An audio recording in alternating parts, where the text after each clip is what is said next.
નમસ્કાર, આપ જોઈ રહ્યા છો વીટીવી ન્યૂઝ સમાચારોની સાથે હું છું જિજ્ઞાસા। કથિત જૂનાગઢ તોડકાંડ મામલે ડીજીપી વિકાસ સહાયે નિવેદન આપ્યું।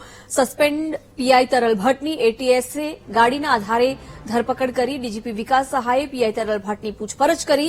તોડકાંડનો ગુનો નોંધાયા બાદ પીઆઈ તરલ ભટ્ટ ઇન્દોર અને શ્રીનાથજી ભાગી ગયો હતો। ઇન્દોર 2 દિવસ અને શ્રીનાથજી 1 દિવસ રોકાયો હતો। આ કેસમાં ભોગ બનનાર કેરળ કાર્તિક ભંડારી સીઆરપીસી 164 મુજબ નિવેદન લીધું। ગુજરાત એટીએસે પીઆઈ તરલ ભટ્ટની પૂછપરછ શરૂ કરી છે।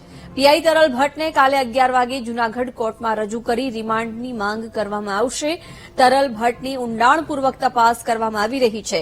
ડીજીપીએ કહ્યું, તોડકાંડ કેસમાં સંકળાયેલા અન્ય લોકોની પણ પૂછપરછ કરવામાં આવશે। અન્ય બાકી આરોપીઓની પણ શોધખોળ કરવામાં આવી રહી છે।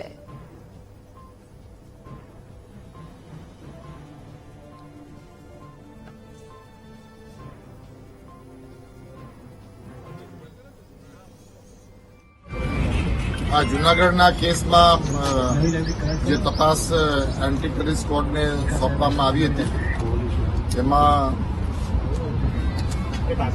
જે આરોપીઓ છે તે આરોપી પૈકી તરલ ભટ્ટ, પોલીસ ઇન્સ્પેક્ટર તરલ ભટ્ટને આજરોજ એટીએસના તપાસ કરવા અમલદાર દ્વારા અટક કરવામાં આવ્યું છે અને અટક કર્યા પછી અને પહેલા એની ઊંડાણથી પૂછપરછ કરવામાં આવી છે અને હવે કાયદેસરની કાર્યવાહી જે કે આગળ કરવાની રહેશે એ કાર્યવાહી કરવામાં આવશે।